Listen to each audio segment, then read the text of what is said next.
તો જોઈએ આપણે કે લંબાઈનું સાચું માપ કઈ રીતે મેળવી શકાય। આપણા દૈનિક જીવનમાં આપણે અનેક પ્રકારની માપન માત્રાઓનો ઉપયોગ કરીએ છીએ। લંબાઈ માપવા માટે આપણે મીટર સ્કેલનો ઉપયોગ કરીએ છીએ, દરજી માપપટ્ટીનો ઉપયોગ કરે છે, જ્યારે કપડાના વેપારીઓ મીટર પટ્ટીનો ઉપયોગ કરે છે। એટલે કે દરેક છે અલગ અલગ સ્કેલનો ઉપયોગ કરે છે। કોઈપણ વસ્તુની લંબાઈ માપવા માટે યોગ્ય સાધનનો ઉપયોગ કરવો જોઈએ। તમે માપપટ્ટીનો ઉપયોગ કરીને વૃક્ષની જાડાઈ તથા તમારી છાતીનો ઘેરાવો માપી શકતા નથી। એટલે કે કોઈપણ વસ્તુ છે જેનું આપણે માપ લેવું હોય તો એના માટે આપણી પાસે યોગ્ય સાધન હોવું જોઈએ। તમને અહીંયા ઉદાહરણ આપ્યું છે કે આપણે માપપટ્ટી દ્વારા તમારી જે કંપાસ બોક્સમાં સ્કેલ આવે છે કે જે 15 સેન્ટીમીટર અથવા 30 સેન્ટીમીટર કોઈ પણ સ્કેલ તમે લઈ શકો, તો એના દ્વારા આપણે વૃક્ષની જાડાઈ માપી શકતા નથી તથા તો તમારી છાતીનો ઘેરાવો કેટલો છે એ પણ માપી શકતા નથી। આવા માપોને માપવા માટે માપન પટ્ટી એટલે કે મેઝરિંગ ટેપ વધુ સુવિધાજનક છે। મેઝર ટેપ કેવી હોય તો આપણે દરજી પાસે તમે જોયું હશે કે ઓલી વળી શકે એવી લાંબી ટેપ હોય છે, તો એના દ્વારા આપણે વૃક્ષની જાડાઈને એ માપી શકીએ। નાની વસ્તુઓ જેવી કે તમારી પેન્સિલનું માપ લેવા માટે તમે તમારા કંપાસ બોક્સમાં રહેલ 15 સેન્ટીમીટરની ફૂટપટ્ટી છે એનો ઉપયોગ કરી શકો। એના માટે તમારે એનાથી મોટી ફૂટપટ્ટીની આવશ્યકતા છે નહીં। લંબાઈ માપતી વખતે આપણે નીચેની સાવધાની રાખવી અત્યંત જરૂરી છે। તો કે કોઈ પણ લંબાઈ આપણે માપીએ તો એના માટે કેટલીક સાવધાની રાખવી પડે, જે તમને અહીંયા આપેલી છે। તો પહેલાં તો એવું કીધું કે આકૃતિ 10.7માં દર્શાવ્યા મુજબ ફૂટપટ્ટીને વસ્તુના સંપર્કમાં તેની લંબાઈ અનુસાર રાખો। તમને અહીંયા આકૃતિમાં આપ્યું છે કે ફૂટપટ્ટીને કેવી રીતે રાખવાની, તો કે એ વસ્તુ સાથે સંપર્કમાં એને અડીને રહે એવી રીતે એને રાખવાની છે। ત્યાર પછી શું કરવાનું, કેટલીક ફૂટપટ્ટીના છેડા તૂટેલા હોઈ શકે છે। હવે એવું તો રાખ્યું, પછી માપ લેવા માટે આપણે ધ્યાન રાખવાનું કે ફૂટપટ્ટીના છેડા વ્યવસ્થિત છે કે નહીં। ઘણીવાર એવું બને કે ફૂટપટ્ટીના છેડા કેવા હોય, તૂટેલા હોય છે, તો તમે આવી ફૂટપટ્ટીનો શૂન્ય આંક જોઈ શકતા નથી। છેડો તૂટેલો હોય એટલે આપણે 0થી એની શરૂઆત કરી શકતા નથી। તો આવી સ્થિતિમાં આપણે શું કરવાનું રહેશે, તો આપણને કીધું કે આવી સ્થિતિમાં ફૂટપટ્ટીના શૂન્ય આંકથી માપ લેવાનું ટાળો। એટલે કે જો એવી ફૂટપટ્ટી હોય કે જેના છેડા તૂટેલા છે અને એમાં 0થી માપ આપણે લઈ શકતા નથી, તો ત્યાંથી માપ લેવાનું નહીં। તમે ફૂટપટ્ટીમાં બીજો કોઈ પૂર્ણાંક જેમ કે 1.0 એટલે કે 1 સેન્ટીમીટર તમને આપેલું હોય ત્યાંથી તમે શરૂઆત કરી શકો અથવા તો તેને ઉપયોગમાં લઈ શકો। તો તમારે શું કરવાનું રહેશે કે 0ની બદલે શું રાખવાનું, 1થી શરૂઆત કરવાની રહેશે। ત્યારે તમે બીજા છેડાના અવલોકનમાંથી પહેલાંનું અવલોકન બાદ કરીને યોગ્ય લંબાઈ પ્રાપ્ત કરી શકો છો। જ્યારે તમે 1થી માપ ચાલુ કરો ત્યારે તમારે શું કરવું પડે, આપણે સામાન્ય રીતે માપ ક્યાંથી શરૂ કરવાનું હોય, 0થી શરૂ કરવાનું હોય, પણ આપણી સ્કેલ એવી છે કે જેમાં આપણે 0થી શરૂ કરી શકતા નથી, તો આપણે ક્યાંથી કરવું પડે, 1થી। તો એ જે વચ્ચે 1 સેન્ટીમીટરનું માપ છે એ આપણે વધારી દીધું, કેમ કે શરૂ કરવાનું હતું 0થી, એના બદલે કર્યું ક્યાંથી, 1થી। તો એ જે 0થી 1 સુધીનું અંતર છે એટલું વધી ગયું, તો એને આપણે પાછળ શું કરશું, બાદ કરી નાખશું। ઉદાહરણ તરીકે આકૃતિ 10.8માં એક છેડાનું અવલોકન 1 સેન્ટીમીટર છે, જ્યારે બીજા છેડાનું અવલોકન 14.3 સેન્ટીમીટર છે। તમને 10.8 આકૃતિમાં કીધું છે કે જુઓ તમે અહીંયા જે 0 વાળી છે ત્યાંથી તમે માપો તો તમને ત્રાસ જોવા મળે છે, તો ત્યાંથી માપી શકાય નહીં। એટલે તમને બીજી આકૃતિમાં દેખાય છે કે એ ક્યાંથી માપન ચાલુ કરે છે, 1થી લઈને ચાલુ કરે છે। તો એના માટે શું કરવું પડશે કે 1થી ચાલુ કર્યું એટલે જે 1 સેન્ટીમીટર વધી ગયું છે એને આપણે બાદ કરવું પડે। તો એમાં માપ કેટલું આવે છે, તો કે 14.3 સેન્ટીમીટર આવે છે, તમે આકૃતિમાં જોઈ શકો છો। તો એ 14.3 સેન્ટીમીટર આવ્યું, એમાંથી જે 1 સેન્ટીમીટર માપ આપણે આગળ વધારી દીધું એ બાદ કરી નાખીએ, એટલે જે માપ મળશે તમને એનું પ્રમાણિત માપ એટલે કે 0થી તમે જે રીતે માપતા હો એ રીતનું માપ તમને મળી જશે। તો 14.3 સેન્ટીમીટરમાંથી 1 સેન્ટીમીટર બાદ કરો એટલે ખરેખર એની લંબાઈ કેટલી થશે, તો કે 13.3 સેન્ટીમીટર થશે। ત્યાર પછી કીધું કે માપ લેતી વખતે આંખની સાચી સ્થિતિ પણ જરૂરી છે।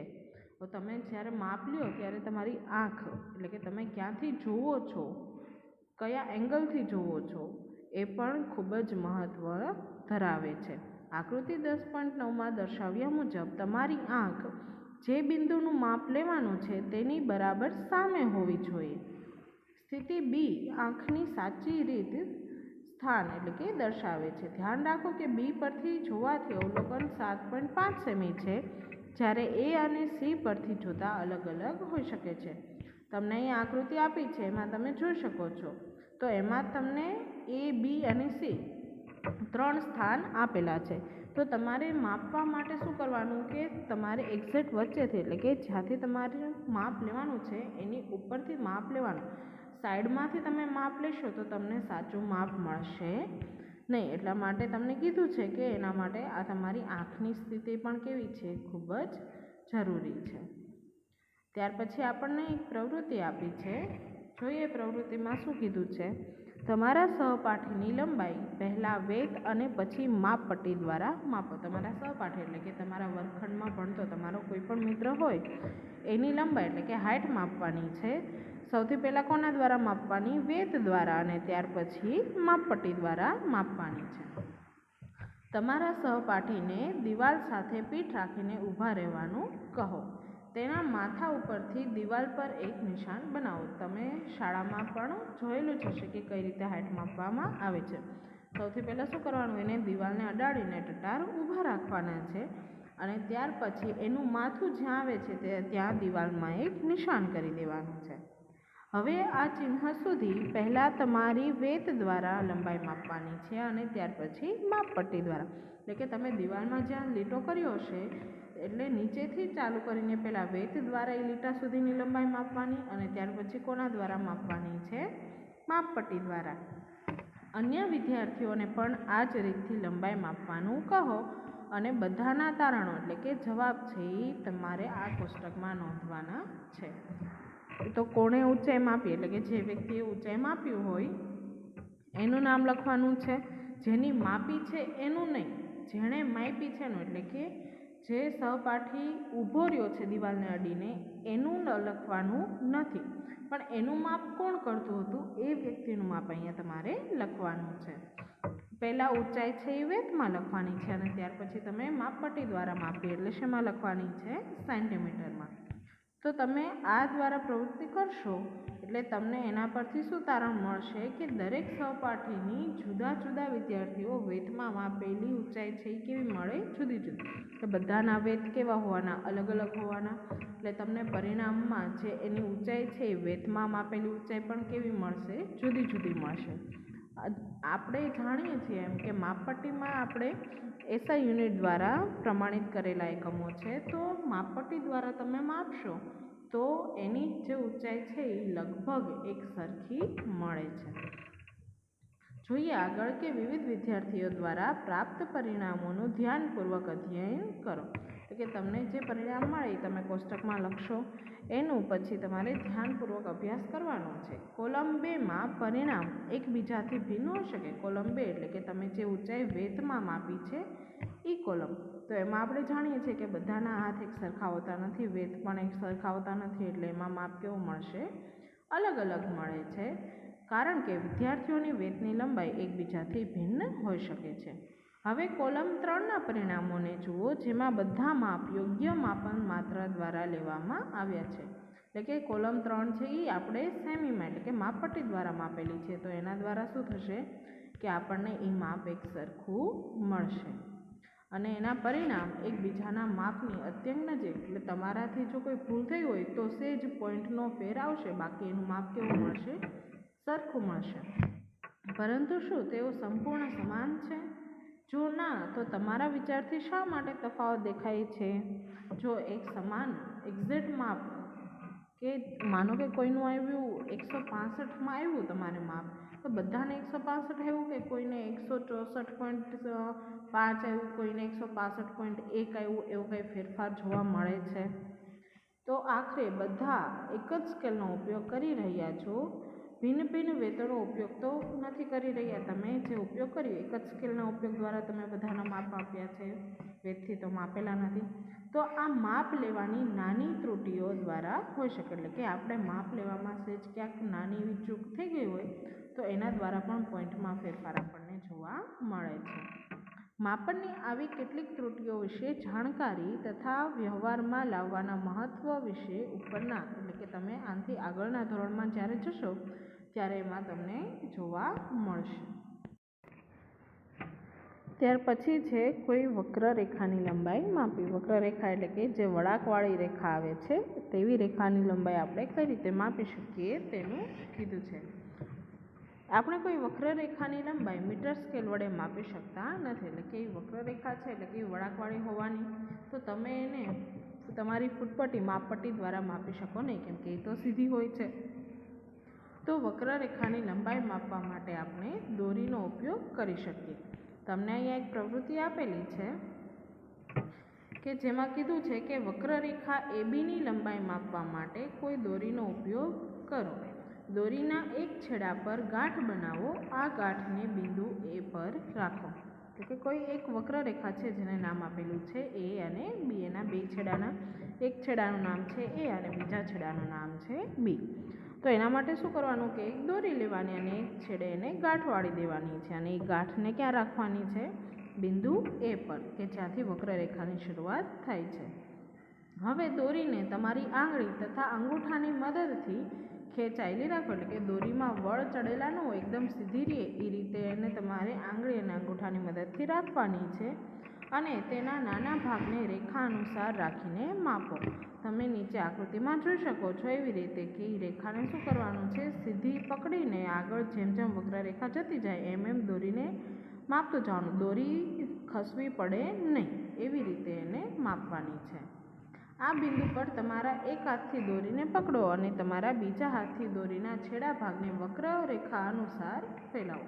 એટલે કે જેમ જેમ રેખા જતી જાય એમ એમ એ દોરીનો ભાગ માપીને એ ભાગને ત્યાં છોડી દેવાનો, પછી આગળ જતું જવાનું છે. આ પ્રક્રિયાને પુનરાવર્તિત કરીને વક્રરેખાના બી બિંદુ સુધી પહોંચો. દોરીનો જે ભાગ બિંદુ બી પર છે તેને નિશાનીથી અંકિત કરો. એટલે કે એ ભાગ ક્યાં છે દોરીનો? તો આપણે ગાંઠવાળી એ ભાગ આપણે એ બિંદુ પર રાખ્યો હતો એટલે એ તો આપણને ખ્યાલ છે. હવે માપતા આપણે જ્યાં પહોંચ્યા અને જ્યાં બિંદુ બી આવે છે ત્યાં શું કરવાનું? પેન્સિલ અથવા તો બોલપેન ગમે એનાથી ત્યાં નિશાન કરી દેવાનું છે. ત્યાર પછી હવે એ દોરીનું માપ આપણને મળી ગયું કે એથી બી સુધી વક્રરેખાની જે આપણે માપ આપ્યું એની દોરીની લંબાઈ કેટલી થઈ. હવે એ દોરીને તમારે મીટર સ્કેલ વડે માપવાની છે. દોરીની શરૂઆતની ગાંઠ તથા તેના બીજા છેડા પર નોંધેલ નિશાનીથી વચ્ચે લંબાઈ માપો. આ માપ વક્રરેખા એબીની લંબાઈ છે. આપણે જોયું કે અંતર તથા લંબાઈનું ચોક્કસ માપન માપવા માટે અત્યંત ચોકસાઈ રાખવી પડે છે અને માપન માટે કેટલાક પ્રમાણભૂત એકમ તથા માપન પરિણામોને વ્યક્ત કરવા માટે આપણને કેટલાક યોગ્ય સાધનોની જરૂર પડશે. આપણે એ પણ જોયું કે આપણે કોઈપણનું માપ લેવું હોય તો અત્યંત ચોકસાઈપૂર્વક, જેવી રીતે આપણે સાવધાની આગળ જોઈ ગયા એવી રીતે સાવધાની રાખીને માપ લેવું પડે છે. ત્યાર પછી કીધું છે કે આપણી આસપાસની ગતિશીલ વસ્તુઓ. તો આપણને અહીંયા એક પ્રવૃત્તિ આપી છે, જોઈએ પ્રવૃત્તિમાં શું કીધું છે. એવી વસ્તુ વિચારો કે જે તમે હમણાં જ જોઈ છે તેની યાદી કોષ્ટક 10.4માં લખો. સ્કૂલ બેગ, મચ્છર, ટેબલ, પાટલી પર બેઠેલ વ્યક્તિઓ, અહીં ત્યાં જતા લોકો, તેનાથી વિશેષ પતંગિયા, કૂતરા, ગાય, તમારો હાથ, નાના બાળકો, પાણીમાં તરતી માછલી, ઘર, કારખાનું, પથ્થર, ઘોડો, દડો, બેટ, ચાલતી રેલગાડી, સિલાઈ મશીન, દિવાલ ઘડિયાળ, ઘડિયાળના કાંટા પણ હોઈ શકે છે. તમે જેટલી લાંબી યાદી બનાવી શકતા હોય તેટલી બનાવવાની છે. તમારે એ યાદી કઈ રીતે બનાવવાની છે? તો તમને કોષ્ટક આપેલું છે કે એને બે ભાગમાં વિભાજિત કરવાની છે કે સ્થિર વસ્તુઓ અને ગતિશીલ વસ્તુઓ. તો સ્થિર વસ્તુઓમાં જોઈએ તો ઘર, ટેબલ, ઘડિયાળ, સ્કૂલ બેગ, દડો, પાટલી, ચોપડી એવું બધું આવી શકે. અને ગતિશીલ વસ્તુઓમાં જોઈએ તો ઉડતી ચકલી, ઘડિયાળમાં સેકન્ડ કાંટો, મચ્છર, ઉડતા પતંગિયા, પાણીમાં તરતી માછલી, ચાલતી રેલગાડી, દોડતો ઘોડો, આવા વિવિધ ઉદાહરણો તમે લઈ શકો છો. તો એના ઉપરથી આપણને એ ખ્યાલ આવે, ધ્યાન આપ્યું હશે કે પક્ષી એક જ સ્થાને હોતા નથી. એટલે કે એ પક્ષી છે ક્યારે એકના એક સ્થાને હોતા નથી, એ ઉડીને એક જગ્યાએથી બીજી જગ્યાએ જતા હોય છે. જ્યારે ટેબલ છે એ જ સ્થાને પડેલું હોય છે. એટલે કે ટેબલ જે જગ્યાએ હોય એ જ જગ્યા હોય, એ એક સ્થાનેથી બીજી સ્થાને જતું નથી. તો આના આધારે એ સુનિશ્ચિત કર્યું હશે કે કોઈ વસ્તુ ગતિમાં છે તો કોઈ વસ્તુ સ્થિર છે. એટલે કે એના ઉપરથી આપણે એ કહી શકીએ કે એક સ્થાનેથી બીજા સ્થાને જતી વસ્તુઓ છે એ બધી કેવી છે? ગતિશીલ વસ્તુઓ છે. જ્યારે એક જ સ્થાને રહેતી વસ્તુઓ છે એ કેવી છે? સ્થિર વસ્તુઓ છે. તો ચાલો આપણે કીડીની ગતિને ધ્યાનપૂર્વક જોઈએ. ત્યાર પછી આપણને એક પ્રવૃત્તિ આપેલી છે, જોઈએ પ્રવૃત્તિમાં શું કીધું કે જમીન પર એક સફેદ કાગળની મોટી શીટ ફેલાવો. એટલે કે કોઈ પણ એક સફેદ કાગળ લેવાનો છે અને તેના પર ખાંડના કેટલાક દાણા નાખો. એના ઉપર ખાંડના દાણા નાખવાના છે કે જેથી કીડીઓ આવી શકે. કીડીઓ આ ખાંડના દાણા તરફ આકર્ષિત થશે તથા તમે થોડી વારમાં જ એ કાગળની શીટ પર ઘણી બધી કીડીઓને ફરતી જોશો. ખાંડના દાણા નાખીને કાગળ તમે નીચે મૂકશો એટલે થોડીક જ વારમાં ઘણી બધી કીડીઓ ત્યાં આવી જશે. કોઈ એક કીડીને તે કાગળ પરથી પસાર થઈ જાય કે તરત જ તેને પેન્સિલના ટપકાના ચિહ્ન વડે અંકિત કરો. એટલે કે કોઈ એક કીડીને પછી ધ્યાનમાં રાખવાની છે અને જ્યાં જ્યાં જાય, જેવી રીતે જાય ત્યાં એને પેન્સિલથી જે જગ્યાએ જાય છે ત્યાં એને પાછળ આપણે નિશાન કરતા જવાના છે. જેમ જેમ કીડી કાગળ પર ચાલતી આગળ વધે તેમ તેમ પેન્સિલથી ટપકા અંકિત કરતા જાઓ. કેટલાક સમય પછી કાગળની શીટને હલાવીને ખાંડના દાણા અને કીડીઓને દૂર કરો. એવી રીતે તમે કીડી જ્યાં જ્યાં ચાલે છે ત્યાં એનું કોઈ નિશાન કરી લીધા પછી થોડોક સમય જવા દેવાનો. ત્યાર પછી કીડી અને ખાંડના દાણા એ બંનેને કાગળ પરથી દૂર કરી દેવાના છે. એ વિવિધ બિંદુઓ તમે જે કાગળ પર અંકિત કર્યા હતા તેને તીરના નિશાન વડે જોડીને કીડીની દિશા નક્કી કરવાની છે. તમે નીચે આકૃતિમાં જોઈ શકો છો કે જે ટપકા છે એને તીરના નિશાન વડે જોડીને એને અંકિત કર્યા છે. એ તમામ બિંદુ કે જે અંકિત કર્યા હતા તે કેટલીક સેકન્ડના અંતરાલમાં કીડીની ગતિને દર્શાવે છે. તો એના ઉપરથી આપણને શું જોવા મળશે કે કીડી છે એ સીધી દિશામાં ગતિ કરતી નથી. એનો જે કીડીનો ગતિપથ છે એ કેવો છે? વક્ર રેખા છે. એટલે કે કીડી વક્ર ગતિએ ગતિ કરે છે. તો ગતિ એ કોઈ વસ્તુની સ્થિતિમાં સમયની સાથે થતા કોઈ પ્રકારના ફેરફાર જેવી હોય છે. ગતિ કેવી હોય? તો કે વસ્તુની સ્થિતિમાં અને હારે હારે સમય સાથે જે ફેરફાર થાય એવી હોય છે. પ્રવૃત્તિ 5માં વસ્તુઓના જૂથ બનાવતી વખતે તમે ઘડિયાળ, સિલાઈ મશીન અથવા વીજળીનો પંખો જેવી વસ્તુઓને એક જૂથમાં રાખ્યા હતા. તો શું આ વસ્તુઓ એક સ્થાનેથી બીજા સ્થાને ગતિ કરી રહી છે? પંખાના પાંખિયા અથવા તો ઘડિયાળના કાંટા કેવી ગતિ કરે છે? શું આ ગતિ રેલગાડી જેવી છે? તો ચાલો હવે આપણે કેટલાક પ્રકારની ગતિ વિશે જાણીએ. તો તમને અહીંયા ગતિના પ્રકાર આપેલા છે જેના વિશે આપણે માહિતી મેળવીએ.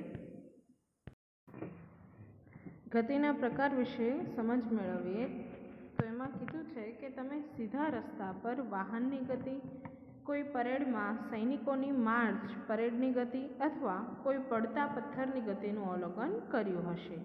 આ કેવા પ્રકારની ગતિ છે? તો તમે કહી શકો કે એ વાહનની ગતિ છે અથવા તો જે સૈનિકો માર્ચ પરેડ કરે છે એની ગતિ અથવા તો પથ્થરની ગતિ. બધી કેવી હોય છે? સીધી ગતિ હોય છે.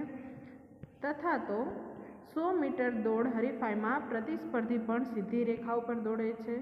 શું તમે તમારી આજુબાજુ જોઈને એવા પ્રકારના વધારે ઉદાહરણ વિચારી શકો છો? એટલે કે તમારે એવું વિચારવાનું છે કે એ જે એવી સરળ રેખીય ગતિ બીજા કયા કયા ઉદાહરણ એમાં આવી શકે. એ જે બધી તમને ગતિ કીધી બધી કેવી છે? સરળ રેખીય ગતિ છે. આ બધા ઉદાહરણોમાં આપણે એ જોઈએ છે કે વસ્તુઓ સીધી રેખામાં ગતિ કરે છે.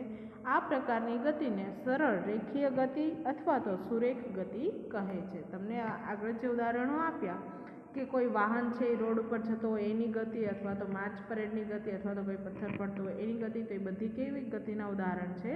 સરળ રેખીય ગતિ અથવા તો સુરેખ ગતિના ઉદાહરણ છે.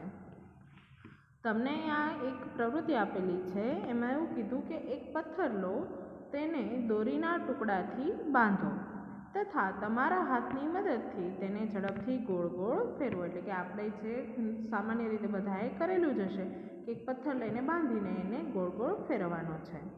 પથ્થરની ગતિને ધ્યાનથી જુઓ. આપણે એ જોઈએ છે કે પથ્થર વર્તુળાકાર માર્ગને અનુસરીને ગતિ કરે છે. તમે એ પથ્થરને ફેરવશો એ પથ્થર છે એ સીધી રીતે તો કંઈ ફરશે નહીં. એ પથ્થર ગોળ ગોળ ફરે છે, એટલે કે વર્તુળાકાર રીતે ફરે છે. આ ગતિમાં પથ્થરનું અંતર તમારા હાથથી સમાન રહે છે.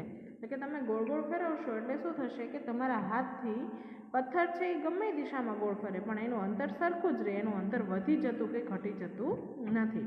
તો આવા પ્રકારની જે ગતિ છે એને કેવી કહેવામાં આવે છે? વર્તુળાકાર ગતિ કહે છે.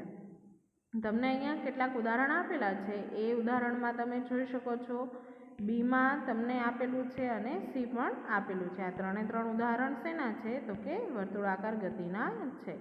એમાં તમે જોઈ શકો છો પહેલા ઉદાહરણમાં કે જે બળદ છે વચ્ચે જે છે એની ગોળ ગોળ ફરે છે અને એના દ્વારા પાણીની સિંચાઈ થઈ શકે છે. બીજામાં તમને જે એરો આપેલો છે એ એરો પણ ગોળ ગોળ દિશામાં ફરે છે. તો એમાં પણ કેવી ગતિ જોવા મળે છે? વર્તુળાકાર ગતિ જોવા મળે છે. અને ત્રીજું છે સી ઉદાહરણ આપ્યું છે. એમાં પણ પંખો છે એ વચ્ચે સ્થિર રહે છે અને એના પાંખિયા ફરે છે, એટલે એનું અંતર પણ સરખું જ રહે છે, ફરી જતું નથી. વીજળીના પંખાના પાંખિયા ઉપર અંકિત કોઈ ચિહ્નની ગતિ, કોઈ ઘડિયાળના સેકન્ડ કાંટાની ગતિ, એ બધા વર્તુળાકાર ગતિના ઉદાહરણ છે. ઘડિયાળનો જે સેકન્ડ કાંટો છે આપણે જાણીએ છીએ કે એ પણ ગોળ ગોળ ફરે છે અને એનું અંતર પણ સમાન જ રહે છે, અંતરમાં પણ કોઈ ફેરફાર જોવા મળતો નથી. વીજળીનો પંખો અથવા તો ઘડિયાળ એક સ્થાનથી બીજા સ્થાને સ્વયં ગતિ કરી શકતા નથી. એ જે ઉદાહરણ છે એ વર્તુળાકાર ગતિ કરે છે પણ એ નહીં સ્થાને એક જગ્યાએથી બીજી જગ્યાએ જઈને એવી રીતે ગતિ કરતા નથી, પરંતુ પંખાના પાંખિયા ફરે છે તથા તેવું જ ઘડિયાળના કાંટા પણ ફરે છે. જેવી રીતે પંખાના પાંખિયા ફરે એવી જ રીતે ઘડિયાળના કાંટા પણ ફરે છે. આપણે પંખાના પાંખિયા અથવા તો ઘડિયાળના કાંટા પર કોઈ જગ્યાએ નિશાન બનાવીએ તો ફરતી વખતે પંખા અથવા ઘડિયાળના કેન્દ્રથી તે ચિહ્નનું અંતર સમાન રહેશે. એટલે કે તમે આવો પ્રવૃત્તિ અથવા તો પ્રયોગ કરી શકો કે પંખાના પાંખિયા ઉપર તમે એક નિશાન કરો અને એને પછી ચાલુ કરો તો તમે નિશાન ઉપર જો ધ્યાન કેન્દ્રિત કરશો તો તમને જોવા મળશે કે દરેક વખતે એનું અંતર કેવું રહે છે? કેન્દ્રથી સમાન રહે છે. કેટલાક કિસ્સામાં વસ્તુ એક નિશ્ચિત સમય અંતરાલ પછી પોતાની ગતિનું પુનરાવર્તન કરે છે. એક નિશ્ચિત સમય અંતરાલ પછી એટલે કે એક સમય વીતી જાય ત્યાર પછી પોતાની ગતિનું પુનરાવર્તન એટલે કે જ્યાંથી એણે ગતિ કરવાની શરૂ કરી હોય એનું પુનરાવર્તન એટલે કે એની ગતિ ફરીવાર કરે છે. આવા પ્રકારની ગતિને આવર્ત ગતિ કહે છે. કેવી ગતિ કહે છે? આવર્ત ગતિ કહે છે. દોરીથી બાંધેલ એ જ પથ્થર લો કે જેનો ઉપયોગ તમે પ્રવૃત્તિ 7માં કર્યો હતો. એ પથ્થરને હવે દોરીને તમારા હાથમાં પકડો અને પથ્થરને દોરીથી લટકવા દો. એટલે કે સામાન્ય રીતે પકડી રાખવાનો છે. તમે પ્રવૃત્તિ 7માં જેમ ગોળ ગોળ ફેરવતા હતા એવી રીતે ફેરવવાનો નથી, માત્ર એને પકડી રાખવાનો છે અને પથ્થરને નીચે લટકવા દેવાનો છે. હવે શું કરવાનું આગળ કે બીજા હાથ વડે પથ્થરને એક બાજુ ખેંચો અને પછી મુક્ત ગતિ કરવા માટે છોડી દો. એટલે કે એક બાજુ ખેંચીને પછી એને મૂકી દેવાનો છે. એટલે તમે એક લોલકની જેમ ગતિ કરે છે એવું જોઈ શકો છો. આ લોલક મનોરંજનની સાથે આપણને આવર્ત ગતિ સમજાવવામાં મદદ કરશે. તો એ જે પથ્થર તમે જે જગ્યાએથી એને ખેંચીને મૂક્યો એ જ જગ્યાએ ફરીવાર આવે છે, ફરીવાર જાય છે, વારંવાર એવી રીતે ગતિનું પુનરાવર્તન કરે છે. તો એ પ્રકારની ગતિને કેવી ગતિ કહે છે? આવર્ત ગતિ કહે છે. કોઈ લોલકની ગતિ, વૃક્ષની શાખાઓની અહીં તહીં લહેરાવવું, હિંચકો ખાતા બાળકોની ગતિ, સિતાર અને તારની ગતિ, વાગતી વખતે ઢોલકની સપાટીની ગતિ, આ બધા જ જે ઉદાહરણ છે શેના છે? આવર્ત ગતિના ઉદાહરણ છે, જેમાં વસ્તુઓ એક નિશ્ચિત સમયના અંતરાલ પર પોતાની ગતિનું પુનરાવર્તન કરે છે. જ્યારે આપણે દોરી વડે બાંધેલા પથ્થરને વર્તુળાકાર ગતિ કરાવીએ છીએ ત્યારે પથ્થરનું હાથથી અંતર સમાન રહે છે. તો આ વિશે બુઝો કંઈ ચોક્કસ કહી શકતો નથી. શું તમે બુઝોને આ સમજાવવામાં મદદ કરી શકો છો? આપણે આગળ પ્રવૃત્તિમાં જોઈ ગયા કે હાથથી અંતર કેવું રહે છે? સમાન રહે છે. એમાં અંતરમાં કોઈ પણ જાતનો ફેરફાર થતો નથી. તમને અહીંયા આવર્ત ગતિના ઉદાહરણ આપેલા છે કે જે તમે જ્યારે હિંચકો ખાઓ ત્યારે હિંચકો એની જગ્યાએ લોલકની જેમ આગળ અને પાછળ ગતિ કરે છે. તો ત્યાર પછી તમને ઘડિયાળમાં નીચે જે આપેલો હોય છે લોલક જેવી રચના એનું પણ આપેલું છે અને ગિટાર આપેલો છે કે જેનો તાર છે એ તારને તમે વગાડો એટલે એ પણ આવર્ત ગતિ કરે છે. ઘંટો આપેલો છે અને તબલાની સપાટી. શું તમે પ્રવૃત્તિ 5ના એક ભાગરૂપે સિલાઈ મશીનનું અવલોકન કર્યું હતું?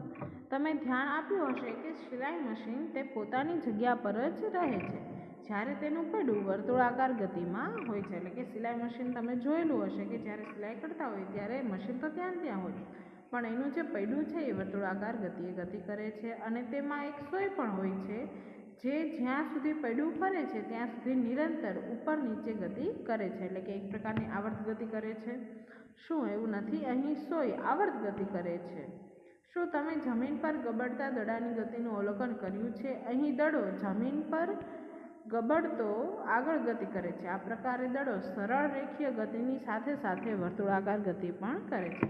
એટલે કે જ્યારે તમે ક્રિકેટ રમતા હો ત્યારે કોઈ દડાને જમીન ઉપર દડાવો એટલે તમે જોઈ શકો દડો છે એ પોતે તો આખો ગોળ ફરે જ છે અને સાથે સાથે એ શું કરે છે, એક જગ્યાએથી બીજી જગ્યાએ એટલે કે બીજા સ્થાને પણ જાય છે.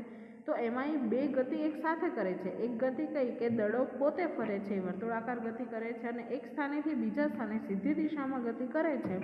તો એ બીજી ગતિ કઈ કરે છે? સરળ રેખીય ગતિ કરે છે. શું તમે આવા અન્ય ઉદાહરણો બતાવી શકો કે જેમાં વસ્તુની ગતિ વિભિન્ન પ્રકારની ગતિ સાથે સુસંગત હોય, એટલે કે એક સાથે 2 થી 3 ગતિ કરતા હોય? એવા ઉદાહરણો તમારે વિચારવાના છે. આ પ્રકરણમાં આપણે ઘણી બધી માપનની પ્રવૃત્તિઓ કરી તથા કેટલાક પ્રકારની ગતિના વિષયમાં ચર્ચા કરી. આપણે જોયું કે સમયની સાથે સ્થિતિમાં થતા ફેરફારને ગતિ કહે છે. એટલે કે સમય જેમ જેમ સમય વીતતો જાય તેમ તેમ તેની સ્થિતિમાં જે કોઈ પણ ફેરફાર થાય તેને શું કહેવામાં આવે છે? ગતિ કહેવામાં આવે છે. સ્થિતિમાં થયેલ આ પરિવર્તનને આપણે અંતરમાપન દ્વારા સમજી શકીએ છીએ. આનાથી આપણને એ જાણકારી પ્રાપ્ત થાય છે કે કોઈ વસ્તુ કેટલી ધીમી અથવા કેટલી ઝડપી ગતિ કરી રહી છે. જમીન પર ગોકળગાયની ગતિ, પતંગિયાનું એક પુષ્પ પરથી બીજા પુષ્પ પર જવું, નદીના પ્રવાહમાં નાના પથ્થરોની ગતિ, વિમાનનું હવામાં ઊંચાઈ ઉડવું, જેટ વિમાન માર્ગ બનાવવા, પૃથ્વીની આજુબાજુ ચંદ્રની ગતિ, આ દરેક આપણા શરીરમાં રુધિરનું પરિવહન વગેરે જે બધા ઉદાહરણો છે એ દરેક ઉદાહરણ કોઈને કોઈ ગતિ દર્શાવે છે અને એ દરેક ગતિ આપણી આસપાસ થનારી ગતિ છે.